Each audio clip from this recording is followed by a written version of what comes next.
Well, howdy ho, good neighbor. That's right, today it looks like I am taking out fire sprinkler pipe. That's right, a lot of times we get ahead of ourselves where you can see we put in a lot of fire sprinkler drops, but the job has so much activity that they're just getting broken off. So the superintendent said, hey, can you guys remove all these drops? And I said we can't. But my boss said, well, I guess we can. Make them happy, because you really don't want to fight over small things like these drops. And they were just getting busted off.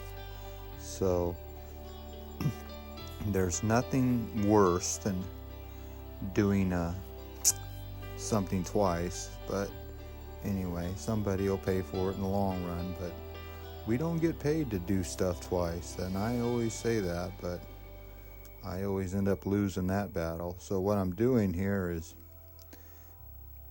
taking these drops out, but before I take them, I mark them with my pen, what number, and I put a number on the main line and a number on the drop, so whoever sticks these back in will know right where they go, because each one of them have a different arm over length. So yeah, you start moving stuff around on these jobs, it gets lost, and especially when you have 1 or 2 or 3 foremen that come and go, it's hard to tell what goes where and where did it come from. So I always try to write on the pipe, and it's pretty self-explanatory after that.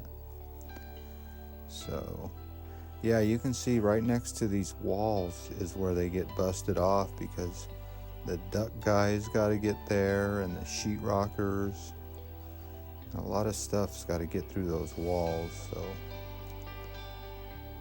I take these pipes 2 at a time off, because I could probably carry 4, but you know, at this age you really don't want to hurt yourself trying to be a man and be strong and stuff. But oh, almost hit the wall there. Gotta be careful. Yeah, never know how close you can get to a wall until you run into it. But yeah, looks like I only have a few left here. We did end up taking all these drops out that you see all hanging down, but that's what's going on there. But on this day, I just took out the drops next to the walls. So, and my camera was mounted on my chest, so it's a GoPro clip on my chest.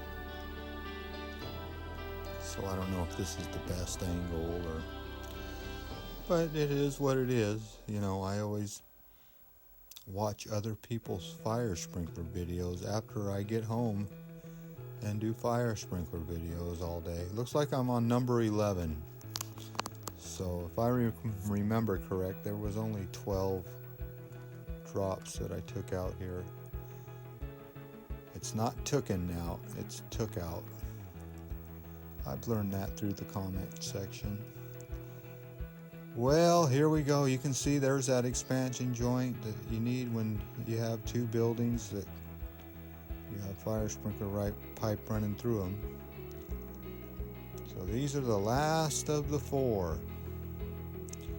And here, I'm back on the other side of the wall, and now, well, we are installing branch lines.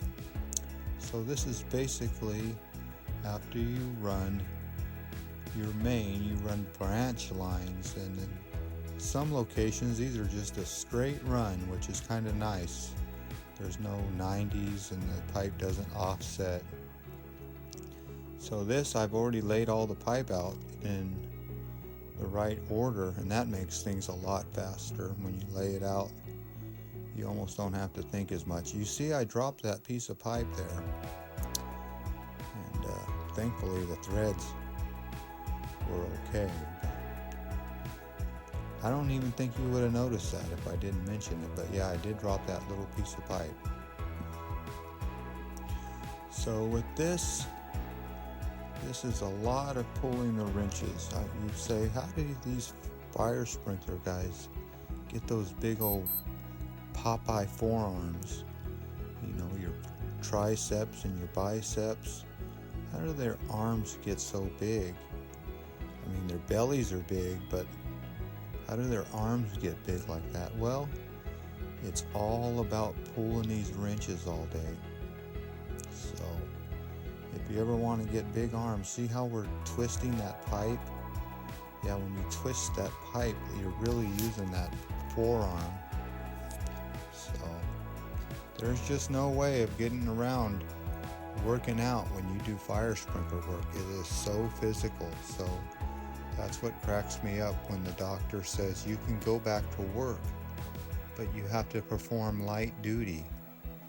Well, I'm afraid there is no light duty in fire sprinkler work. It is all heavy duty, and there's no such thing as light duty. Very rarely do you see a woman fire sprinkler fitter, and I have yet come across a man that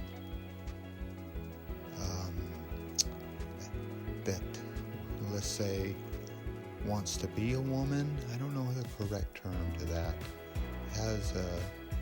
I never met a gender specific fire sprinkler fitter. There always been men, a couple women. I've never worked with one. I've seen them in the wild, but never in my tribe. Well, you always got to stay hydrated and drink your water and this and that and the other thing. So I'm going to just throw these, looks like 4 pieces of pipe. Yeah, just finished this lineup. So there you go. Watch how fast this goes in. You start it with your threads. You never put your hangers on first. You always start that pipe. If you try to start that pipe with your hanger and the all thread, you'll never get the thread started.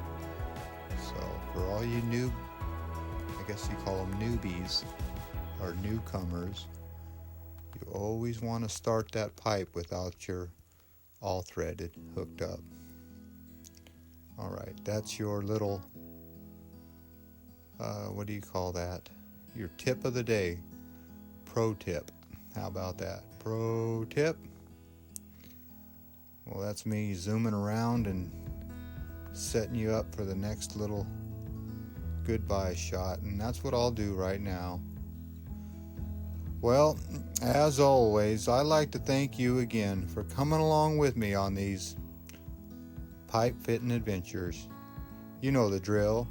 Peace, love, and all that hippie jazz. Bye-bye, everybody.